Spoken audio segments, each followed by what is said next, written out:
Okay, we are now running the system, our 3-ton system. We are running in a fault mode. And if we do a quick diagnosis, we see that we have a 15-degree evaporator. That's the change of state in the evaporator, 15 degrees. Our suction line is 45 degrees. And we're blowing 75 degrees out of our supply vent. And even though 75 degrees is cooler than what the indoor temperature is at 85, it's not enough to lower it anymore. Outside it's 95 degrees with 50% humidity. We have a change of state in the condenser of 100 degrees. And on the liquid line, we have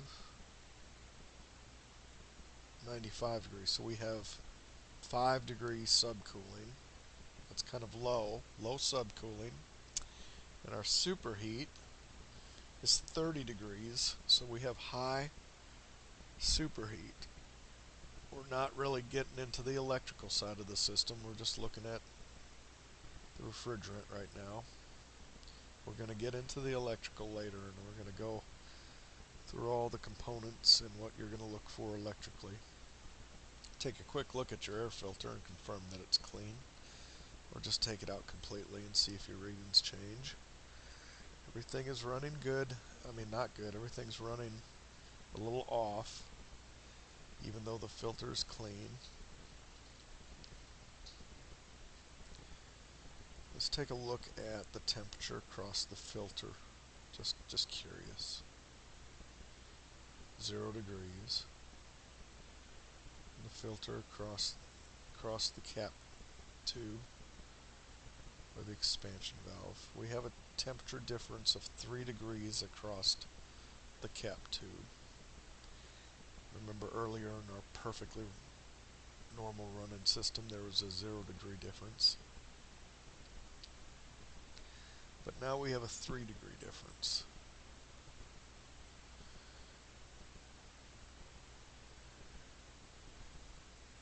So let's check the system for leaks. Let's turn it off. We're going to check the system for leaks with the system not running. When we click this leak detector, if it does nothing, there are no leaks. If it flashes a red light and ticks, it's got a leak. So let's try it. Yes, it's got a leak. So let's first, before we do anything else, fix the leak that we found and recharge the system. We're going to go into the repairs. We know the problem is it does not cool adequately. It is cooling some at 75 degrees, but not adequately, so the compressor is always running.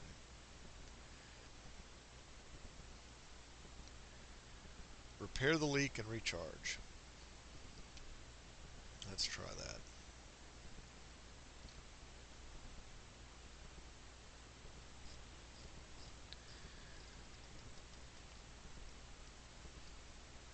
Now we've done the repair. Let's turn the system back on. And let's see, our supply is 78 degrees, 77, it's coming down.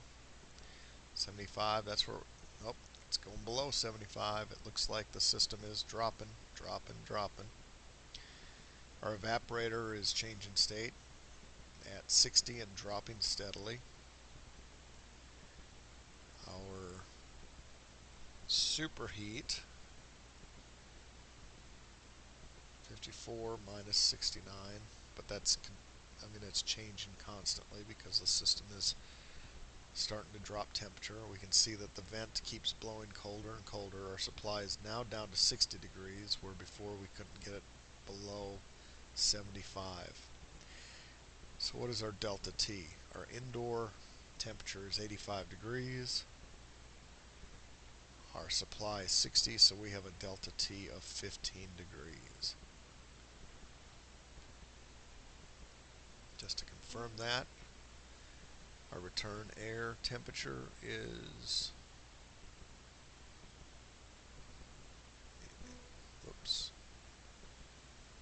our return air temperature is 85, the same as the indoor temperature. So there's no difference there, and we have, between our supply and our return, not 15, we have a 25 degree delta T. So that's even stronger than 20 degrees. It's a 25 degree delta T. And we are still dropping in temp. And our evaporator is boiling off at 39 degrees right now. Let's speed up the time. Let's make the minutes go by a little quicker.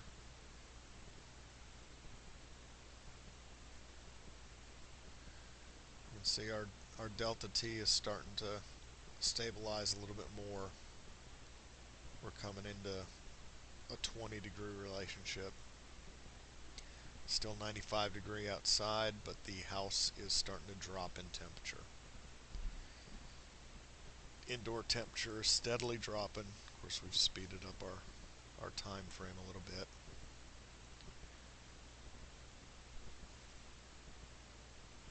Down to 78 degrees, 75. Let's lock that temperature. Gonna bump up. I've locked it so that the system will stay running.